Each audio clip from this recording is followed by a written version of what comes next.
Les prénoms, comme vous le savez, c'était des noms propres de certaines personnes qui ont vécu comme vous et moi dans ce monde. Alors, moi, voyez-vous, je suis zaïrois, africain, bantou. Comment voulez-vous que je puisse porter un nom juif, moi qui ne suis pas juif? Connaissez-vous un seul juif au monde qui porte un nom zaïrois? Et pourquoi moi? Croyez-vous vraiment que ce serait intelligent, pensable de la part d'une jeune fille de mon pays de porter le prénom de Chantal, de Marie-France, de Marie-Flore? Ça veut dire quoi? Hein? Et l'Église catholique elle-même baptisait comment? Pendant plus de 1000 ans. On venait trouver n'importe qui. Mobutu, je te baptise au nom du Père et du Fils et du Saint-Esprit. François, je te baptise au nom du Père et du Fils et du Saint-Esprit. Ce n'est qu'après plus de 1000 ans d'existence que l'Église a trouvé que certaines de ces personnes auxquelles je fais allusion ici se sont très bien comportés ici-bas. Bon, ils sont canonisés, ils sont saints, ils sont au ciel. Bon, leurs noms devenaient des prénoms. Or, pour nous Zaïrois, c'est une question de dignité. C'est le respect dû à ses origines. Le Belge, pour moi, doit être un authentique. Le Français doit l'être aussi. Tout comme l'Anglais, l'Italien. Chaque peuple doit respecter ses origines. Éviter tout ce qui nous a été légué, qui me paraît à moi franchement être une espèce de coloration. Dossier Inga nakutaki yango na tiroir. Banoko babandi yango na 1800 soko boni. Tango komanda na bango moko akomaki na Inga amoni Inga okaki somo a préparé a sali a bongisi dossier babundi na yango tozaki na ba 1800 te 1960 bakei babandi atako banda te. Ngai nakomi na bokonzi ata mbula misato te dossier nyonso ekomaki prêt. Bake kosala premier coup de pion kotia libanga koloba te na esika tokosala Inga mpe tosalaki Inga. Tosali Inga 1 na moboko tokama libwa tokosambona mibale inauguration inene to esusu kosala Inga 2 esili inauguration inene toye kosala esusu nini Inga Shaba balobi na ngai lokwa balobaka na lopoto dépense de prestige et luxe. Inga ezali luxe te, Inga Shaba ezali luxe te.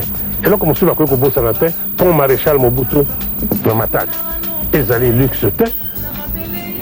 Soko tobandi nano na pont oyo ya Matadi, pont monene maréchal Mobutu, lelo nani akokuta lisusu bapapa bamama commerçante oyo auti na Tchela na Mayombe na bakamion pondu Makemba akomana na libongo ya Matadi ekomi butu bake kata lisusu alali ntongo etana esila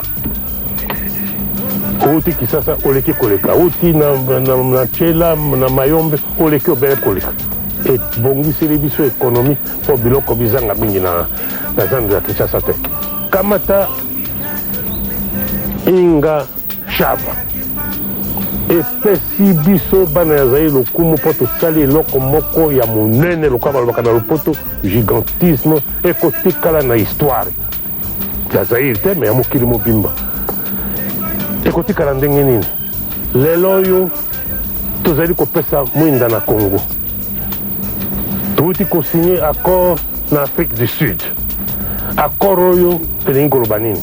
Po Angola mpe azali na kati, Angola na kati na mokili na bango mai inene eza koleka wana bazali kosala barrage, kasi barrage oyo ekoka kopesa bango nzela bapesa mwinda na mokili mobimba te.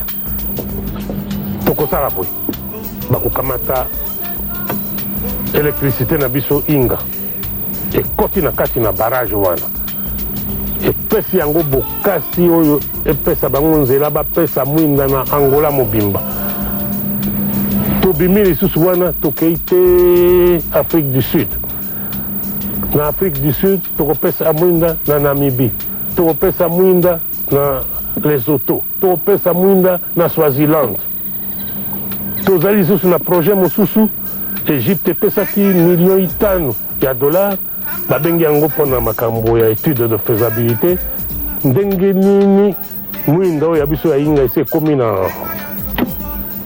Kolwezi na Shaba epesi mwinda lelo na Zambie ndenge nini tokolongwana na Kolwezi na Shaba tokatisa Sud Kivu tokatisa Zaïre tokatisa Soudan tokoma na Egypte na barrage ya Assouan étude oyo ezali kosalema soki ezalaki makambo ya mobulu mozali koleka na mboka ya Soudan te mbele tosi tobandaka eloko oyo tokomi nango mwa mosika étude mosusu ezali kosalema mpo topesa mpe mwinda na Nigeria ebe mbongo boni inga ekopesa na bana ya Zaire dollar boni million boni na mbula yoko moko tango facture efutami na Nigeria efutami na Afrique du Sud Angola Namibie Zambie Egypte ekozala ba million boni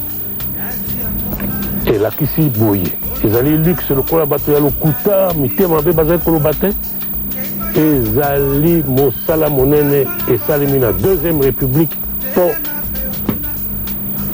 epesa kobele lokumu na bana ya Zaire te ezala lokola balobaka na lopoto source de revenu eyi koloba investissement wana tosalaki ezali mosala monene mpo ya kobongisela biso mboka Majesté tricolore para vivere idea qui nous relie aux Zaïre à nos enfants.